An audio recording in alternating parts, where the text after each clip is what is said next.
219.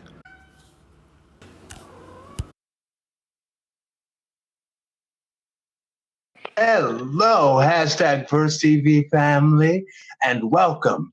It's week 219. Yes, I'm Aaron Mack, and I'm here with my good friend Blank Screen, aka CVC. Kevin, aka CVC, Basic Complexity.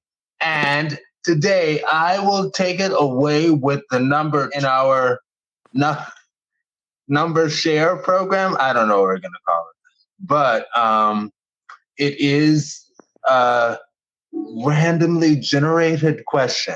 So the first press, because I do 2 presses, then 1 press, then 8 press, or 9 press, and we'll have to go with like that. So for press number 2, the question is rolling, rolling, rolling. And if I want it, we'll go with it. If not, we'll roll it again. So the first question is, what do you like the most about insert any city of residence? Okay. Oh, wait a minute. Insert city of residence, not any city of residence. What I like about Cleveland, and I talk about this a lot. I was talking with one of my friends this past weekend about how I talk to Uber drivers a lot and we have a lot of conversation. And he's like, "You're really outgoing with talking with Uber drivers." And I'm like, "I guess, I don't know." But what I like about Cleveland, I like a lot. I like that it's a small city, but it has everything in it that you would find in the big city. Like Cleveland's theater district is second only to New York City. Like real talk. That is outstanding in my opinion. And there's so much more. That and the fact that you have everything in it that you would find in the big city, but it's actually a small city. Oh, Quincy is with us. Hey, friend. And yes, and I love getting text messages in the middle of my screen. And when Admire in Chicago, they had a lot of food places. I know that's right. Yeah, Cleveland also is really good on food. All right. And Kevin, you're taking it away with the brand new song. Yeah. And if you could also turn your camera sideways, that'd be marvelous. Something marvelous, dog. Wow, crazy. My new school song. And this definitely goes to those of us that are a little older. Actually, it's the artist isn't really old. They're just older. It's actually sung by wow, crazy. But even this, my crush from years ago, actually, Res B, formerly of the group Beach Guy, and he has a brand new song, and it's called No Guidance. And yeah, it's a song that's found on all the major platforms, streaming services. So yeah, I think it's a real chill song, something you could, like, for example, play like if you're cleaning the house or something. So okay. It's like I said, it's real laid back and chill. So overall, I think it's a good song, despite my old school crush. But yeah, and seeing as how we all getting older, So, like myself, he is in his late 30s. Oh, it seemed like only yesterday we were all in our teens, right? I know. Anyway, but yes, Yes. he's an 85 baby. We are 83. B2K came out when they were 16. So 16, 17, 18. So yeah, we were 18, 19 when they came. Anyway, whatever. You know I love me some Raz B. I saw he was talking about that song while he was appearing on the red carpet of BET's Stellar Awards. So it's like he's like it's a spiritual song. So that's part of the reason that I sort of chuckled when you were like, you can clean your house with it, because I'm like, it's a song that he's like, it clearly means something, and you're like, yeah, it's a fun song to like clean your house, or I don't know, like use the let me stop anyway. But yes, no, yeah, I actually like that song too, and the video, and hashtag Verse TV has shown the video. Yes, like it's a real just laid back song, nothing extra or extreme. Okay. So yeah, it's real just chill, laid back, and just something you could play like I'll even say like on a speaker or whatever. If you're doing like house chores or something, it's just something to listen to. Okay. So, yeah, like the song. It's a very good song, absolutely. Raz B can sing and interpret lyrics, and that's a good thing. So my older song, it's a little bit older than what we often do, but it's not quite as older when I brought it to a 75 last week. But 88, Never Die Young by James Taylor on the album with the same title, Never Die Young. That has been one of my favorite songs ever for years. Like I actually remember living in Middletown, New York,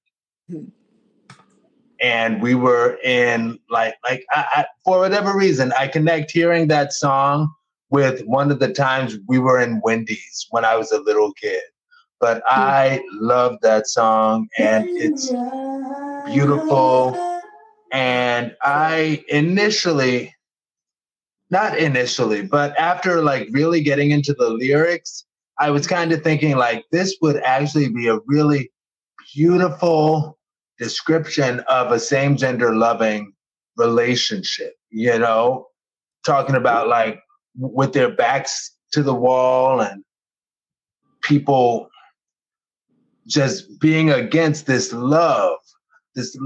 People were against their love, and they still rose above because they were to the sky, to the moon.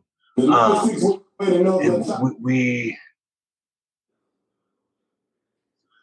sorry. I'm forgetting the exact lyric, but it's beautiful, talking about working together. I'm also a big fan of James Taylor in general, also because he is a fellow Born on Friday person, and he mentioned that in one of his other songs that will probably be one of my songs one day, so I'm not going to go into it right now.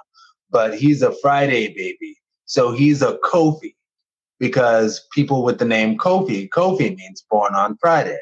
And I found that at my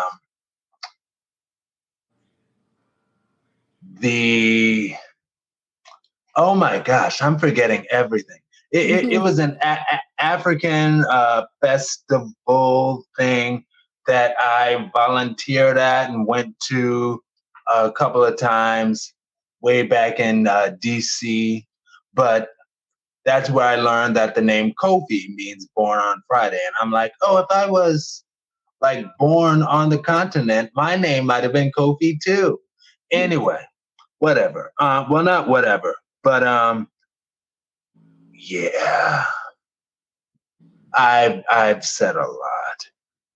Anyway, I guess I'll save it for another time. And this week's topics are going to be as much hold them up, never do let them fall. Pray to the dust and the rust and the ruin that names us and claims us and shames us all. With their bags up, like, I don't know why it's not coming to mind. But anyway, I love that song highly. And the topics for this week are hashtag foundational difference, hashtag dating secrets, hashtag realize, accept, hashtag black, white. Now, are you ready to get this show on the road? I know you are, right? Yeah. Hashtag foundational difference at Jamile Cannon, hashtag VerseTV219A. Everything that we accuse homeless people of is also true for rich people. They say homeless people have mental health issues, but so do rich people. Except rich people have treatment, therapy, psychiatrists, where homeless people have to deal with their mental health crises out in public, where they'll most likely be met with a police response. They say homeless people have drug addictions. So do rich people. Rich people can treat their psychiatrists like their personal drug dealers, and they often have the expendable income to not sacrifice their quality of life. Homeless people can have the same mental condition, just not the money to cover it, so they sacrifice more and more of themselves to feed the addiction.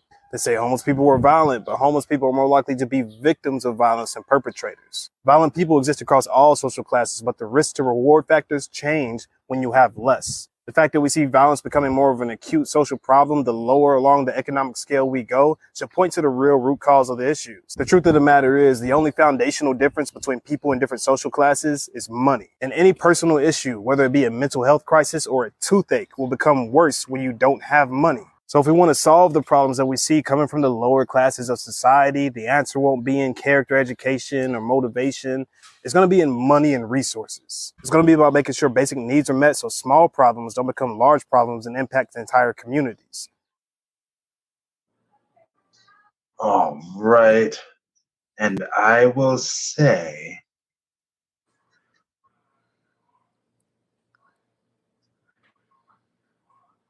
my initial reaction is absolutely.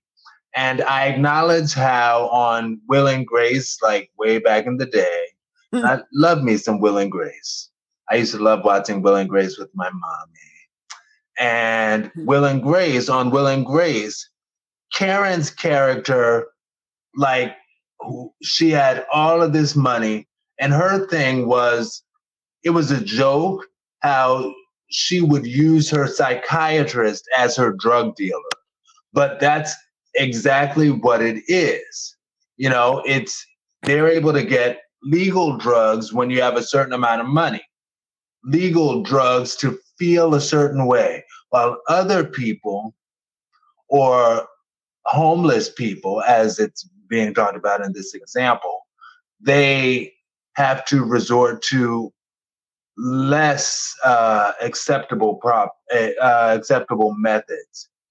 Now, my connection, I will say, as far as the homeless thing, when I get around with my walker and stuff and my complications that can be, you know, and also I dress really casually, very casually, very easy breezy, I get mistaken as homeless.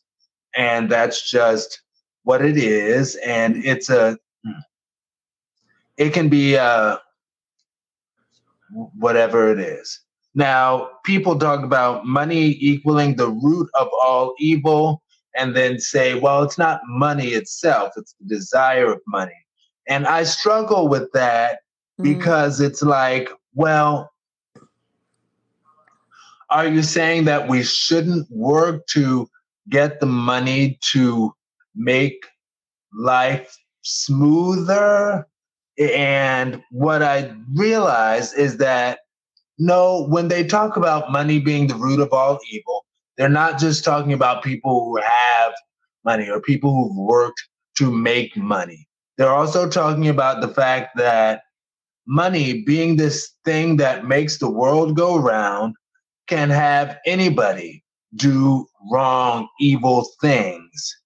And the wrong people, yeah, what people do to survive, having people do whatever they do to try to survive. And that's troublesome. And yes, capitalism has its benefits, and those on the top probably feel that us who are currently bottom dwellers just haven't played the game of life well. And I won't go into that right now. But as far as playing the game of life well, I'll take that in my 1 minute. Basic complexity. I would say that I completely agree that the main issue, when you get down to it, is basically money. Should it be an issue? No, but it is. Now people with a good, very good, solid foundation and money on nearly every level, better off financially and are able to pay for their addiction. Not saying it's right, but that is what it is.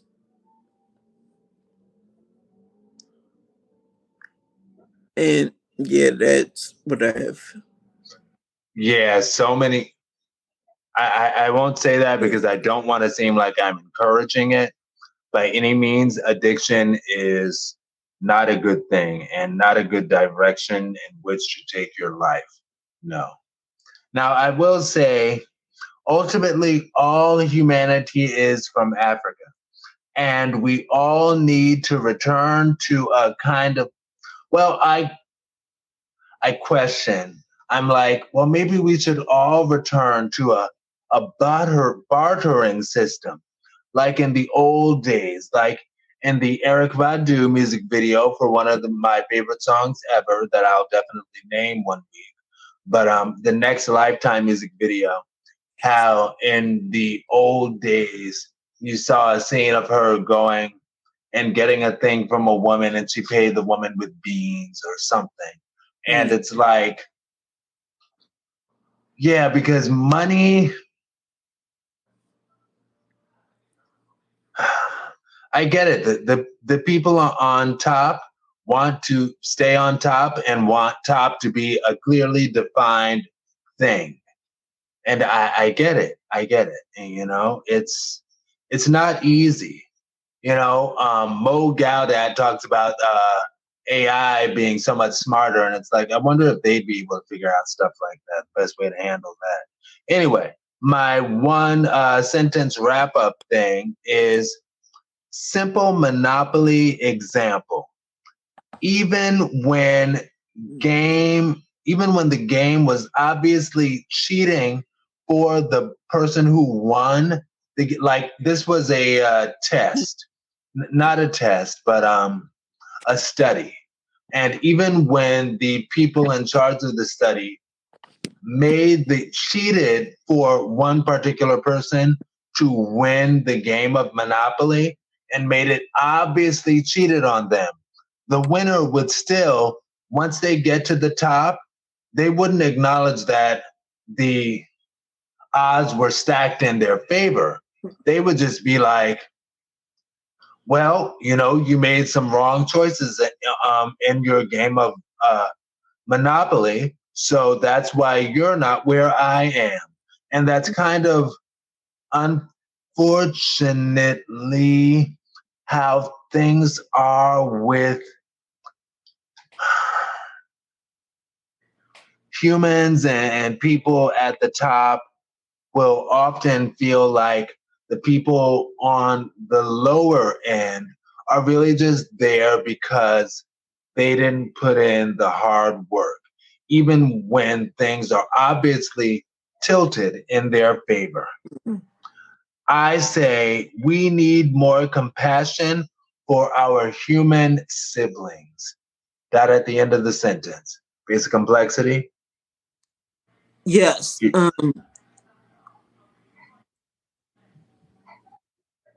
Just gonna make sure I get this.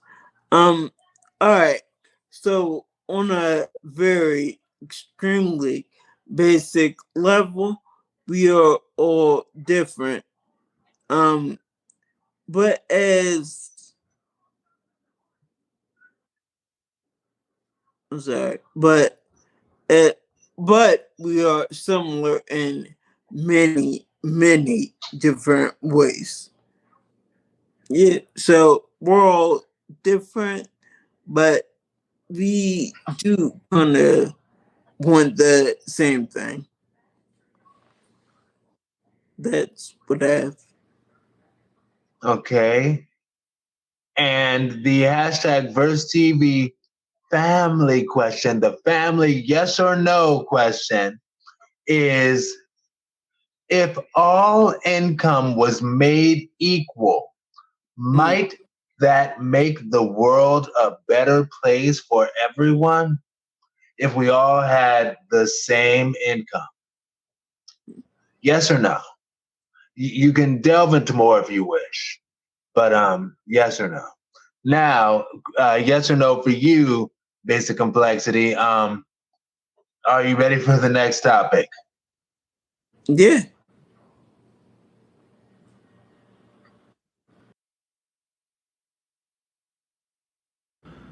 Hashtag dating secrets at Everything Den Some Podcast. Hashtag VerseTV219B. We going through is we talking about that in the closet. Like we ain't nobody like it's on some like he's got a twin brother.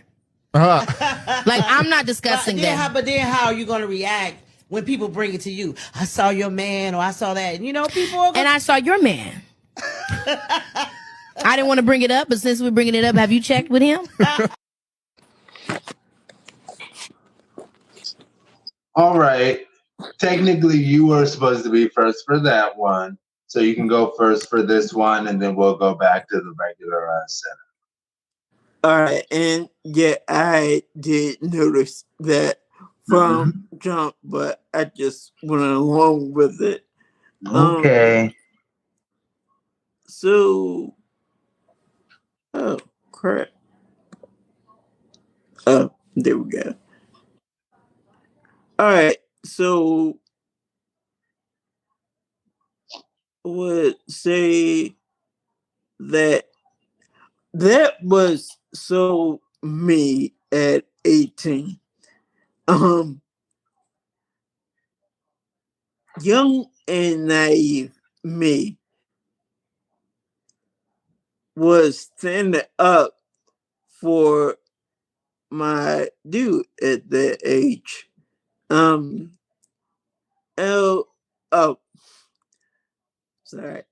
Oh, I was simply, I was really, are ready to verbally, battle anyone who interfered with my then relationship.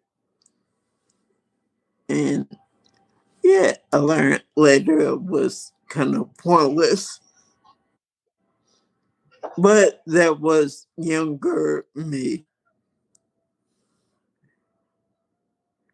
And that's what I have. All right. And I will say,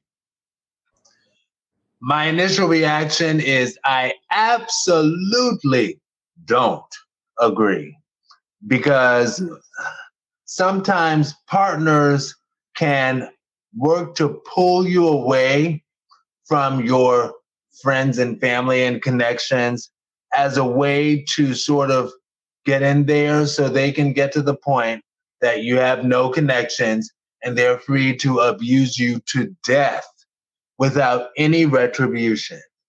And that's a problem. And deep, yeah, this is a deep, honest connection of mine. And an ex of mine one time did gently put his hands around my neck in an angry moment when we were all upset. And he put his hands around my neck. And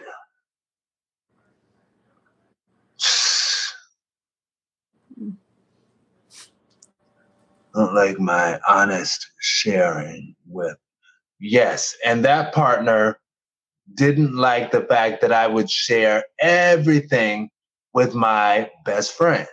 And he would be like, you shouldn't be sharing that with everybody. You should be just keeping that in the relationship. Don't tell anybody that.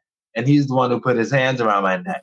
And I will also go to, and Paul Mooney referenced this in a stand-up thing, but I think it makes a really good point, talking about LaToya Jackson when her husband threw an iron chair at her. And it's like Paul Mooney made the point that he didn't start off throwing an iron chair at her. That was not the first sign of offense. The first sign of a physical abuse might have been him gently putting his hands around her neck to put her in her place. And then it evolved to him throwing an iron chair at her. So that's why it's really difficult with stuff like that. And people think dealing with, oh gosh, yeah, I'm really honest with y'all. People think that dealing with my current diagnosis, MS diagnosis struggles, can be kind and admirable in the beginning, but then it can become boring and tiresome and stressful toward the end. And I really do fear abuse in relationships, particularly due to that. Like he was one of those guys that got bored with it, like it was cool, and then was like, no. And yeah, like it. I'll save it for the 1 minute, I guess. I don't know, but it'll be something. But your 1 minute.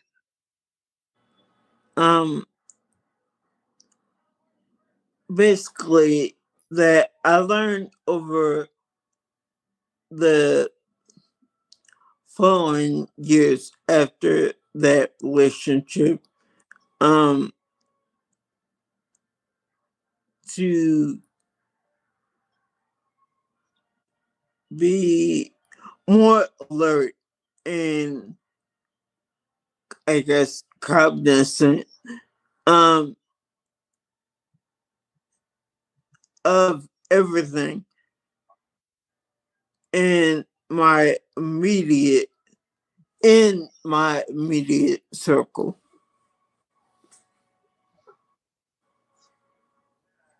Yeah, and sometimes gotta cut some things off.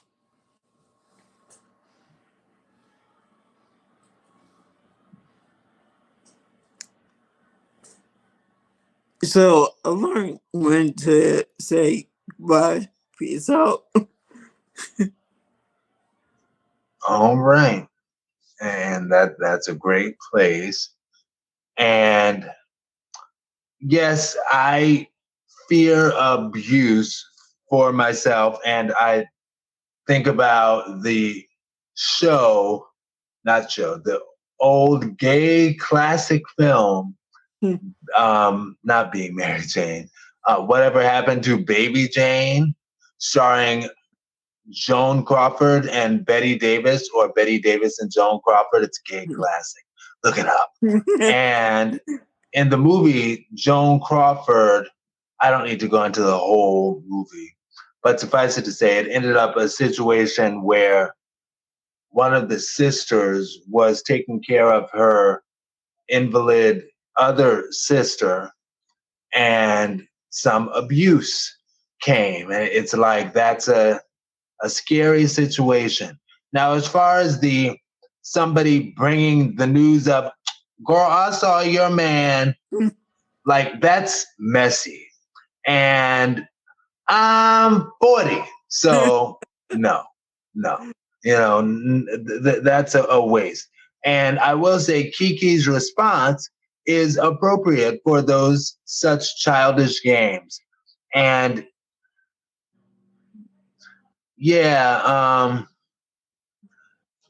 and I disagree with Basic Complexity on this, and I'm going to take an extra second. Go for and it. I was talking to him before the show, how I don't feel it is another person's business to come to somebody on some, hey, I saw your partner do such and such. Your partner was cheating on you, and I know it, and I'm coming to tell you because I saw your partner was cheating.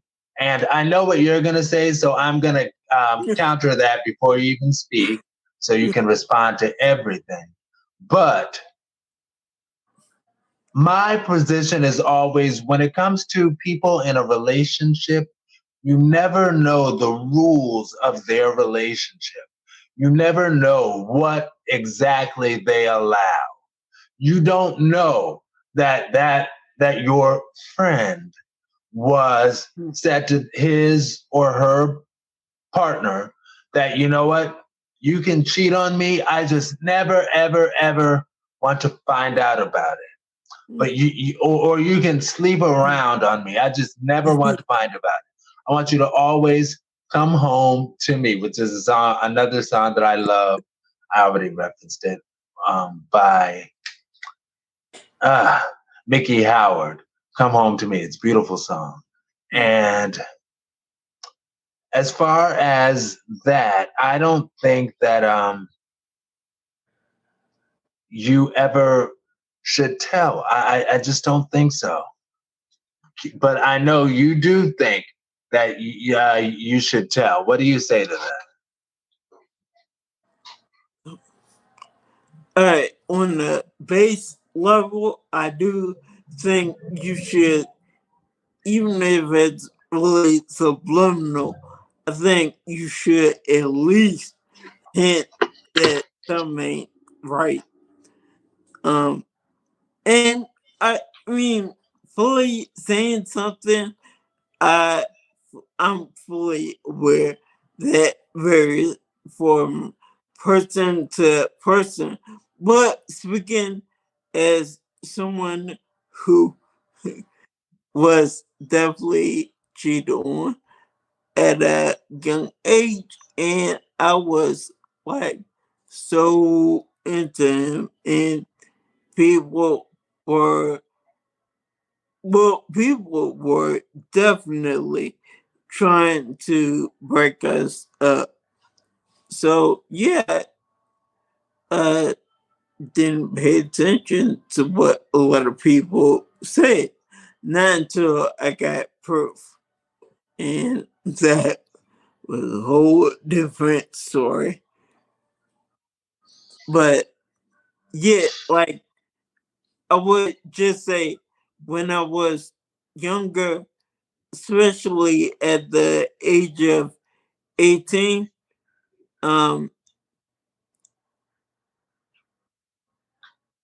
the age 18-year-old naive me, I ain't no better. So yeah, I definitely let a lot like slip past me. I ain't make a big deal out of it at first. So I got solid proof. Then I was like, yeah, I'm not doing this. So yeah, that varies. I know I fully get that varies from person to person. But just with me at that young age, I was like in love and infatuated with dude. So yeah, always thought people were trying to break us up for whatever reason. And in the long run, yeah, he did cheat however many times. I stopped counting at 5. I was like, all right, however many more it is, you got it. But I ain't dealing with it. So, yeah, that was definitely before the MS and all of that. But the plus side is that I did not go as psycho as I could have. I played it real cool. Okay. Like I'm done.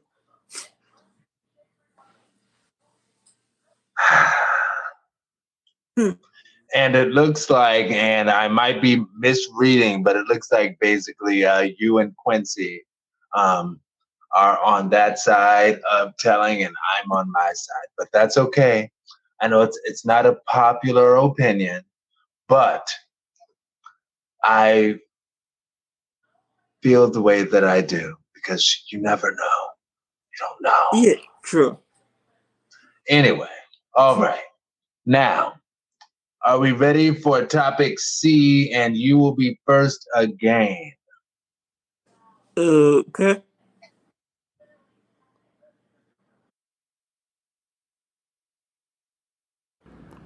Hashtag realize, accept at Lance Bass, hashtag VerseTV219C.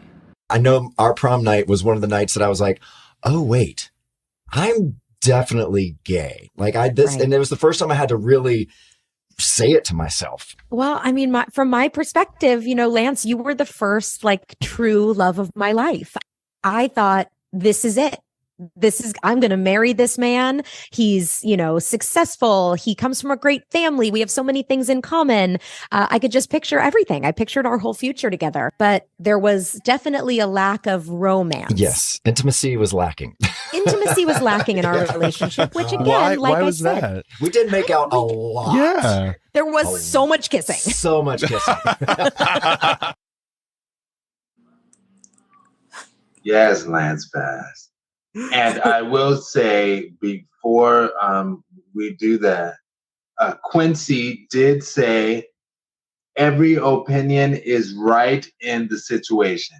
So thank you, friend. He acknowledges that even though we're on different ends, at the end of the day, every opinion is right in the situation. So yes. Now, also, I'll say as far as this Lance Bass topic, love us some he. Lance Bass was a way paver for us. Yes, he was paving the way for us LGBT. And what we're doing with this, it's not a typical topic. We're both ultimately answering. Describe your journey from realizing that you are same gender loving to fully accepting and affirming yourself. It's complexity. You're on. I would say, of course, myself personally, at realizing and starting to accept myself as same gender loving, it really started at, I'll say 17. That's when I was starting to come into my own. Like, I wasn't at the point just yet of coming out. Definitely not in high school, because I graduated high school in 01, and that was a whole different time. So, like, being same gender loving then really was not accepted much at all. I mean, some places maybe, but the majority of places absolutely not. So I more or less had to come into my own and start acknowledging that, yeah, I was gay, and got to the point when I was still 17, and I got to the point where I was like, look, this is what it is. You either accept it or you don't. I really did not care. And that was just my take on the whole thing. And for example, like, because I graduated high school at 17, and actually my senior year with my prom, I had already had a prom date. This girl who kind of liked a little bit, and asked her to be my prom date. She said yes, but then she turned around, backed out 2 days prior to prom. So more or less, I went to prom with no one. I was just there. And I already paid for the suit and everything. So it was what it was.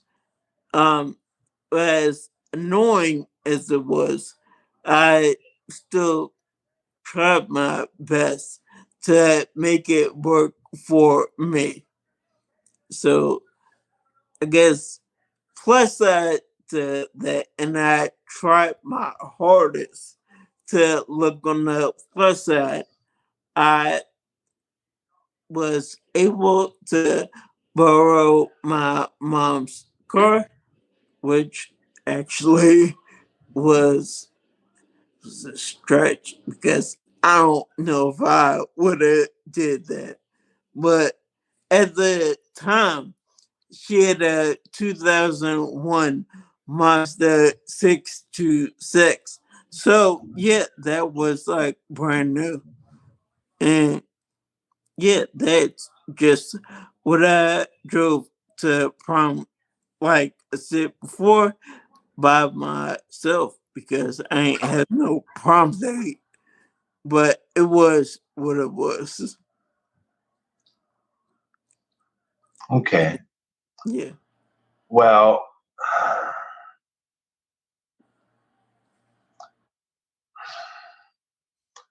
I have prom comments, but I will keep them to myself, and I will just go on with my response, written or pre-written.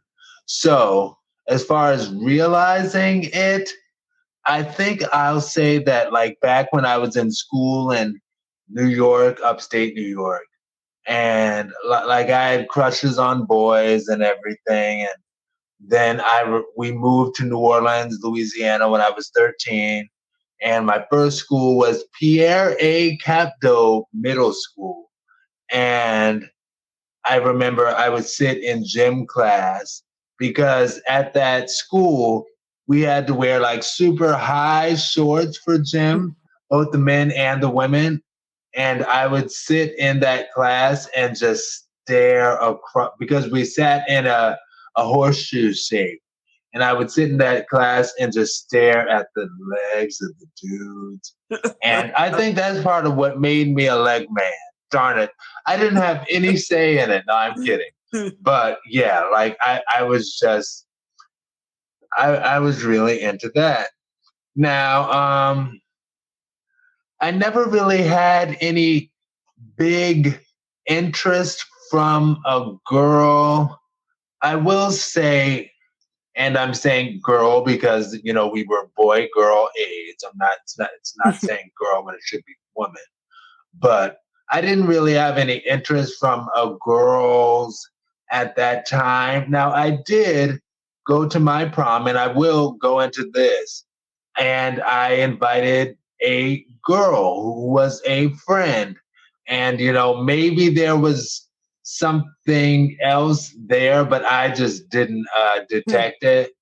But listening to what you said, I was like, yeah, if she pulled out on me, I don't know if I would have even gone to the prom because I'm very much a homebody. But, I might have ended up like regretting that for the rest of my life. I don't know. And when my family was always very welcoming to LGBT. And, my mom would drop hints like, Aaron, mothers always know. And I'd be like, I don't know what you're talking about. Stop it. And she'd be like, well,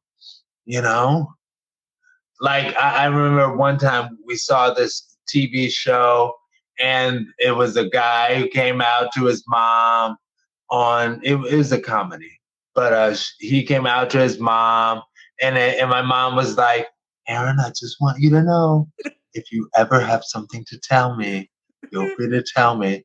I am so grateful to God Almighty, hallelujah, that I did tell her before she passed away. That would have been something that stuck with me. Anyway, well, it's almost 1 minute time. But post-college, well, in college, Kevin, you're 1 squared. Oh, please don't do that. What? No, keep going. It was something stupid.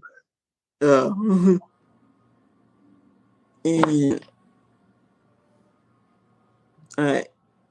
lost where I was for a second, but how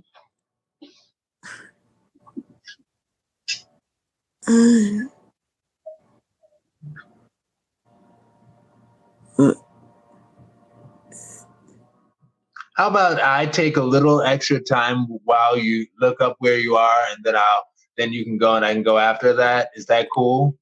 Yeah, and really quick. And okay. I know it's a stupid question, but I guess I must have gotten lost somewhere. We're on B, right? C. We're on C. All right, that is what I thought.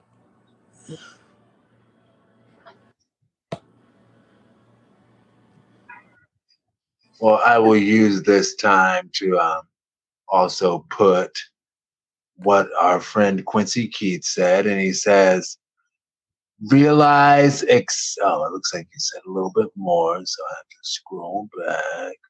He said, realize, accept. I guess I saved it myself in my early preteen to teenage years. I knew that I love men, and a journey through this.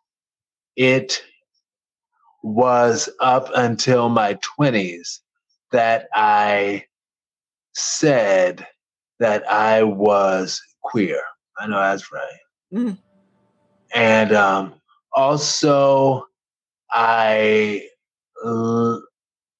lived a normal life anyway. Okay, cool. Now, basic complexity. Yeah. in the long run, just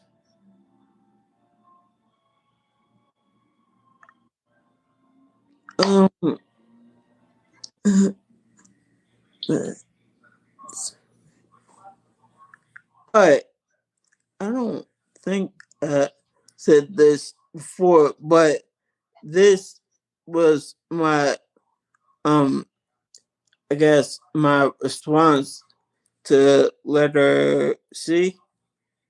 Your 1 minute.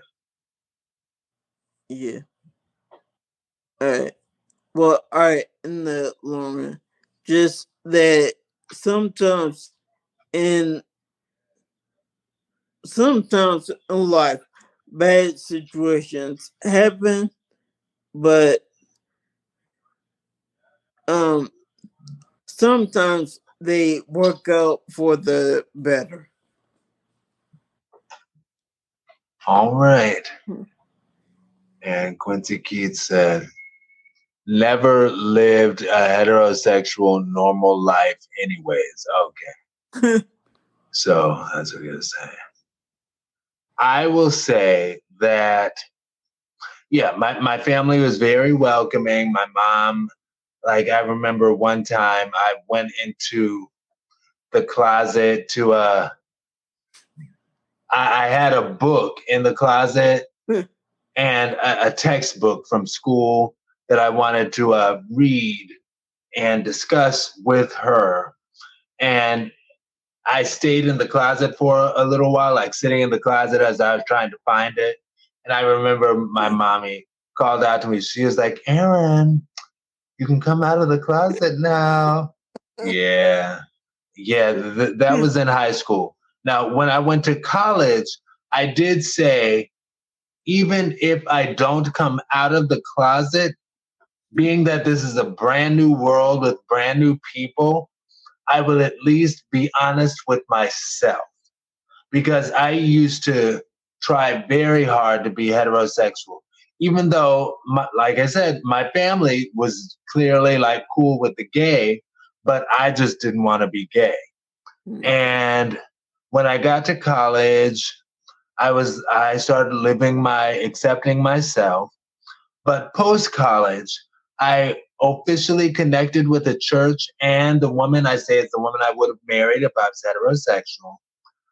But I must say, as much as I complain about that church and church hurt and things, potential dues that I missed out on because I was so busy trying to live the life desired by the church. There was so many good things at that church. I must say that. And I would always say to myself, don't throw the baby out with the bathwater.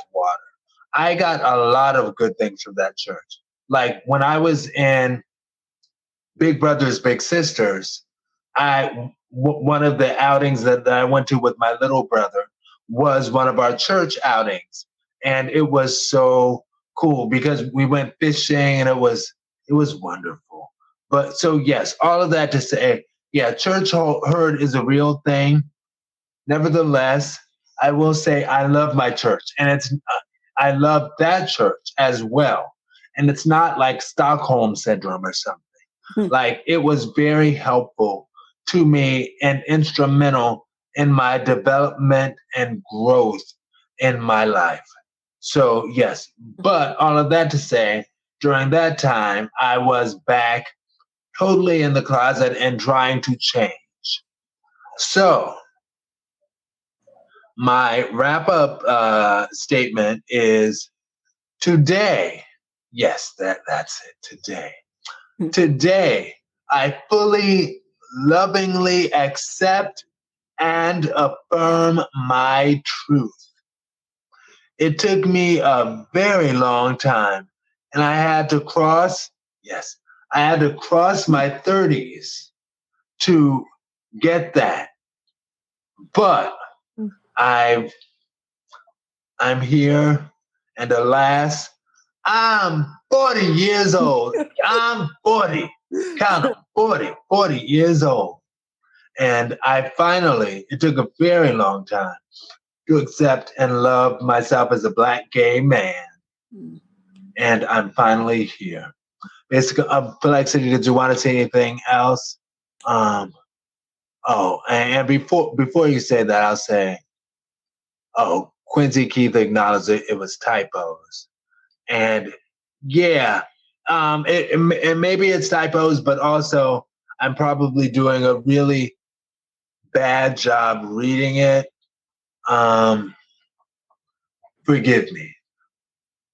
I'll leave it at that. But yeah, no problem. Basic Complexity, did you want to finish up with anything else before we go to D? Just that really, I definitely came out to myself slightly younger. I would say by the time I was 20, I was starting to fully accept myself. Just about almost there. So yeah, that's where I was at that point in time. All right. And I'm realizing we're a little behind with the time. So we're going to have to move on to D. Let's go. Hashtag Black White at Black Puerto Rican PhD. Hashtag VerseTV219D. The narrative in the United States of America is that most Africans who were captured ended up in the United States. Absolutely not.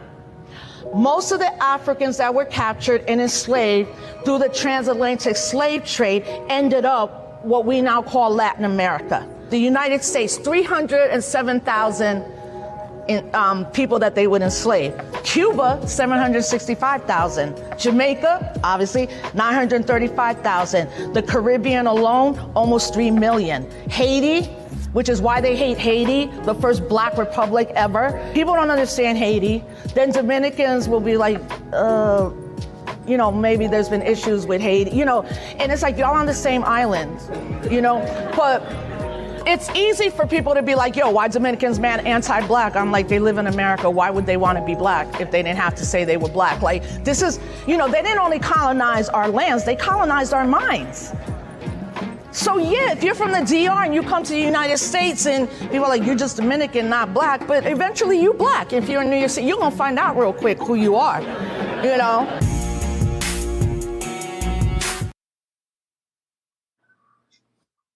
So my initial reaction is she is absolutely correct. Yes. And one of my former mental health counselors hipped me to the fact that, yes, as far as who was brought there, now there's a little extra piece that she didn't mention that for whatever reason. But yes, more people were brought to the Caribbean and stuff than America. But that's largely because it was so hot there. The masters would burn through slaves, enslaved humans. They would burn, like people would die. Just die in the heat, having to do all that hard work in that hot heat. So they would have to keep constantly going back, get more and more and more. So they would just burn through people. And that's how that was, unfortunately, burning through our ancestors. Also, she's absolutely right with the whole colonized our minds thing. And yeah, before I learned how to love myself, and that's why I make it a point to mention now I love myself as a Black gay man, because there was very much a time that I hated the fact that I was Black. I remember one time in school, a dude, when I lived in upstate New York, a dude was like, boy, I'll slap the Black off you. And I was like, how dare you? You're racist, blah, blah, blah. And believe it or not, it's actually even, it sort of gets me to even mention it. But I went home that day and I attempted to slap the black off myself. Yeah. And it was what made me change my mind while I was in the middle of it, is I was like, you know what? How would I explain my family? Because my family wouldn't do it with me. And I love my family very much. So I wouldn't want to separate myself from my family by slapping the black off myself. So I stopped it. But I will also mention that, yeah, as far as the whole Dominican thing, years ago, my former barber was in a Dominican barber shop. He wasn't Dominican himself, but he was in a Dominican barber shop. And the Dominican owners of that shop were literally my same complexion, literally. And they literally would answer on their census that they were white. And that just shows you how convoluted and ridiculous the concept of race really is. It's ridiculous. But I get what she's saying as far as people not wanting to be black, because black gets a really bum rep. So I understand people being like, if they have a choice, they wouldn't choose it. I get it. I get that. Anyway, basic complexity. I know I went over a little bit. My bad. That's fine. Well, first off, I do completely agree with you. Because just acknowledging that you are black comes with a lot of unnecessary or unwanted drama. So yeah. But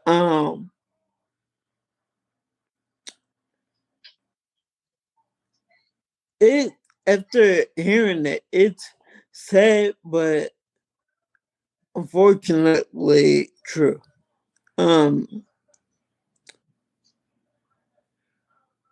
Yeah, being in the US, you will learn really pretty quick that you are just black, period. Nothing else to it. And you have to just come to terms with it, accept it on your own time, whenever that is. I don't know exactly why I was like this, but years ago, and I was probably in my late teens, maybe early 20s. And I was asked if I was biracial, or to be, I was asked if I was mixed, or to be politically correct, biracial. And yeah, at that young age, I was at the time, yeah, I was pissed. I was like, no, I'm black and sorry.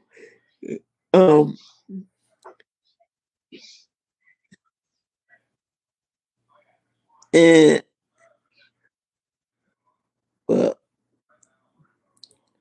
I don't understand, or I was approached by a black dude years ago and was asked if I was mixed or biracial, whatever.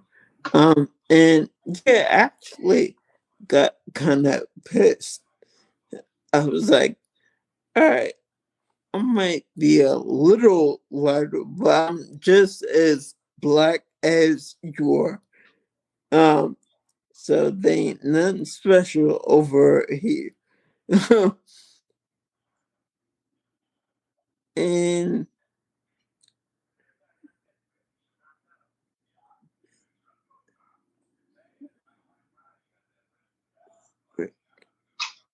I'm sorry, and young teenage me just got pissed.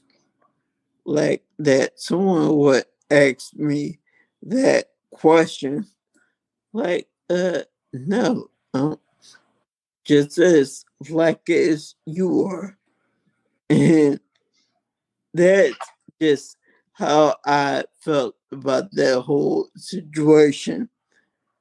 Because, yeah, young me got really offended.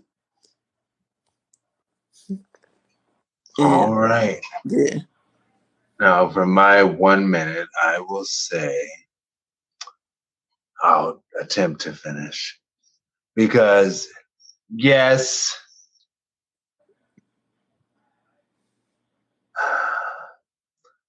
I remember years ago when I was 24, I dated this beautiful, gorgeous, thick, dark chocolate Dominican guy.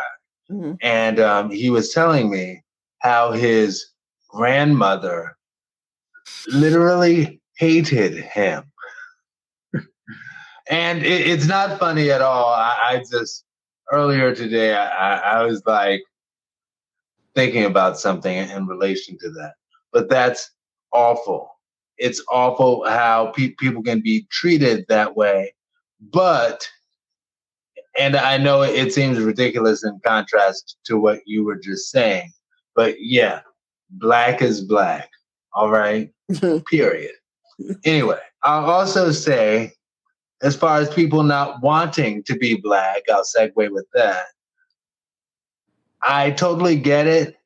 And it seems like as black people, we're on a steady slope down. But then I'll come across a post by Rogue Spiritual, and it will remind me of the many exceptional black accomplishments in the world in spite of. And I hate that it's in spite of, but nevertheless,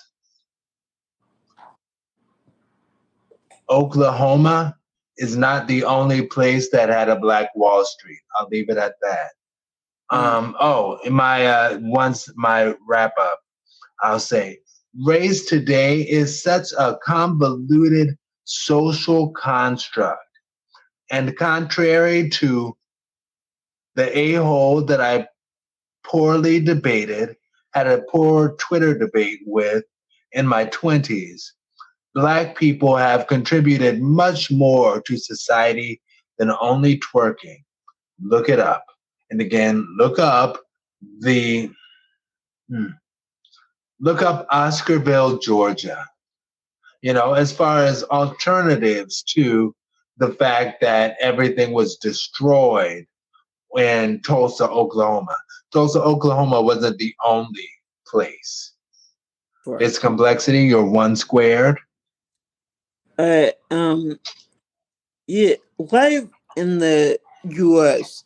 is literally nothing more than a consistent learning experience. Like, we don't know everything from jump, but we learn over time. Just be open to learning.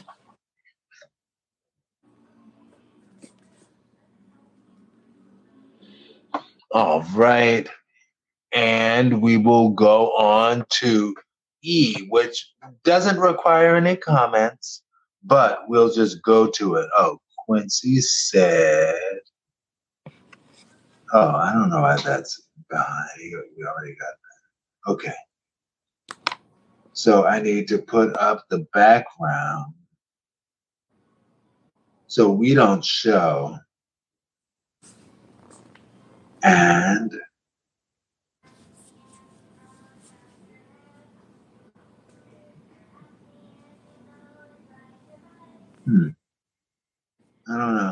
we might show. And if we show up during this, just love us anyway. We love you.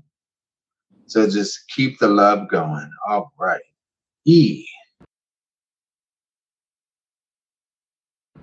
Hashtag they're starting at nostalgic.videos. Hashtag VerseTV219E. Jasmine Sullivan at 15.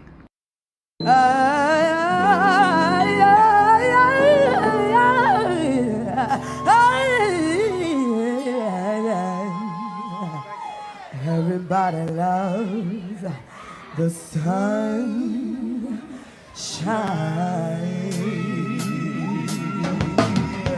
Oh yeah, yeah, yeah. Oh, da, D'Angelo at 18.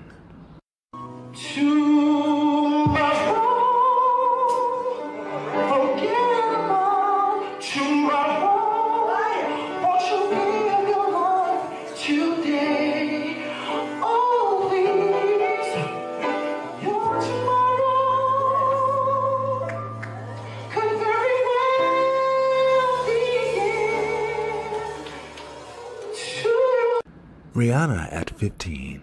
Your song and the song that you know not to wear. And then a hero comes along with the strength to carry on, and you cast the fears aside, and you know you can survive. All right. So, yes. And now for the closing. This has been week 219. And I'm Aaron Mack. You can find me, Aaron Mack, at versetv.com. That's AARONMCK at BERSTEAB.com. And you can find hashtag VerseTV all over social media at hashtag VERSTEAB. We're all over social media. Yes. Basic Complexity. Yes. I am Kevin Noah, aka also known as Basic Complexity. It can be found on Instagram in particular. Basic Complexity. 2 different words, put them together, no space, and that's what it is. So BASIC capital COMPLEXITY. And like I said, that's Instagram. And then when it comes to TikTok, it's slightly different, and as much of a nuisance as it is, that's just all I had left. So TikTok would be my Basic Complexity. So yeah, MYBASICOMPLEXITY. And that's all pushed together into one word. Now, I could also be found on, Verse TV. And my email address is basiccomplexity@versetv.com. All right. This has been week 219. And we will see you all for week 220 next week. All right. But for those on Twitter who can stick with us, we will rock you. Yes. And I actually also need to, turn off Facebook because Facebook was cussing us out a little bit, just a little. So we'll go ahead and close that. And we will move on with just Twitter and Twitch, the two T's. All right.